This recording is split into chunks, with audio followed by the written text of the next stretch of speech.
চাচা ফজরের নামাজ ধরে তাহলে তো বাতিজা বালইলো আমিও নামাজ ফেরামু আমার লাগে সাবানে লাগবো দুইজনে একসাথে আয়া বসে হামতে বাতি জীবন জন্মা গেল গা বাতিজা জীবন একটা কাজই করা হইলো না কি কাজ চাচা? বিয়ে বাতিজা বিয়ে চাচা কি বয়সে আপনি বিয়ে করবেন? হ বাতিজা বিয়ের তো আর কোনো বয়স লাগে না মনের বয়সটাই আসল বয়স বাতিজা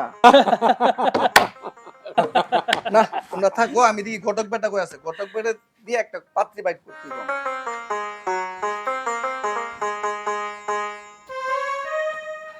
আরে চাচা তো পুরো বয়সে বিয়ে পাগল হয়ে গেছে গা।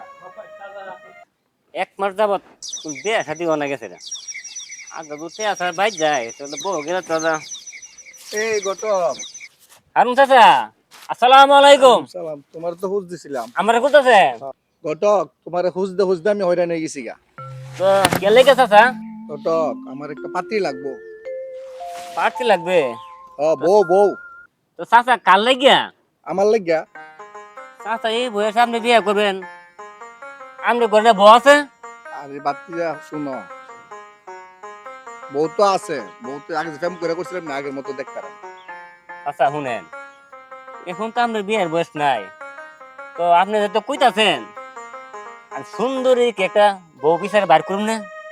সুন্দর সে একটা বউ তো দেখতে চাচা শুনেন তো ভাইটা কোনো যাই যাম তো না তো বাতিজা তুমি বাড়ি যাই যা মেলান্ডে টেনশন করো না দুই বউ হইলে তুই বাড়িতে রাখবো ওইটা নিয়ে তুমি টেনশন করো না কথা বুঝছো আর তোমার যা লাগে তা তো আমি দিব চাচা আপনি যেহেতু এত করে কইতাছেন তো আপনি বউয়ের সাথে মিলে দু একটা বউ দেখতে হবে নাকি তো আমার কয়েকটা দিন সময় দেন আমি ইনশাল্লাহ বউ বাই করলাম। আমি জানতাম ঘটক তুমি ছাড়া এই কাজটার কাউর দেওয়া সম্ভব না চাচা আপনি বয়সে কত লোক আমি বিয়ে করে দিছি এই কারণে তো তোমার আমি খুঁজতাছি কথা বুঝো না আরে আমি গত একটা দাম আছে না তো চাচা কইছিলাম কি বউ দেখতে গেল তো কিছু অস্বাস্থ্য লাগে। এটা নিয়ে তুমি পারবো না না, না, না, এটা আমার মাথাতে আছে আচ্ছা আচ্ছা তোমার আচ্ছা যথেষ্ট লাগবে আচ্ছা আচ্ছা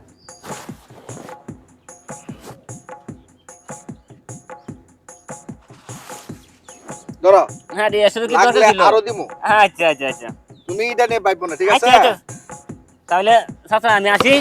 হ্যাঁ আসসালামু আলাইকুম। আচ্ছা আচ্ছা। তাড়াতাড়ি করো আচ্ছা আমি কোন চিন্তা করি না আচ্ছা। আমি দু একদিনের ভিতরে শেষ করলাম। আচ্ছা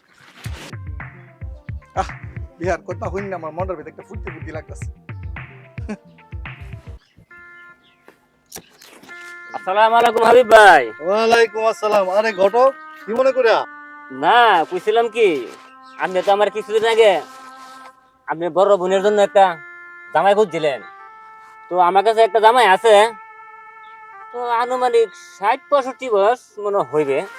আরে তাতে কি, আমার বোনের বয়স তো 50-এর উপরে। তা ঠিক আছে এজন্য তো আমি আপনার কাছে আইলাম আপনার তো জিঙ্গাল নাই কথাটা। আচ্ছা পাত্রের অবস্থা কি ভালো আছে কিনা এটা তো আমাকে জানাতে হবে।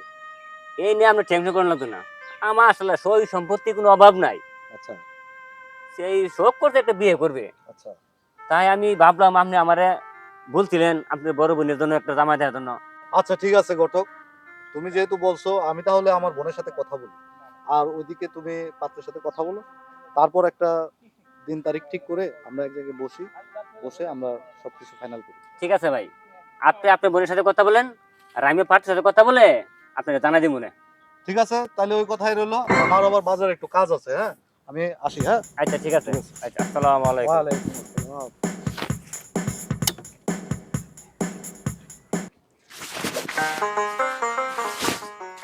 আসসালামু আলাইকুম হারুন চাচা।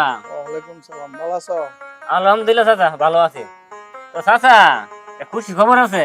খুশি করতে কি চাচা পার্টি কিন্তু একটা পাওয়া গেছে। আচ্ছা তো চাচা আনুমানিক 50 কাছাকাছি হয়ে যাবে বয়সটা। তবে আগে একখানে বিয়া দিয়েছিল আমার একটু করে মারা গেছে তো মেয়েটা আবার খুব ভাগিনটা 5 ওয়াক্ত নামাজ পড়ে।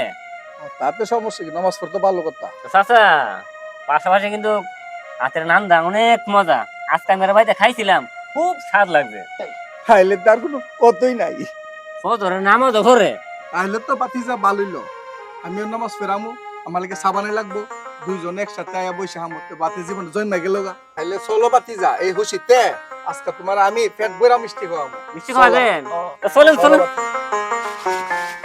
আর বাতিজা সুন্দর তো। চাচা সুন্দর কোনো নাই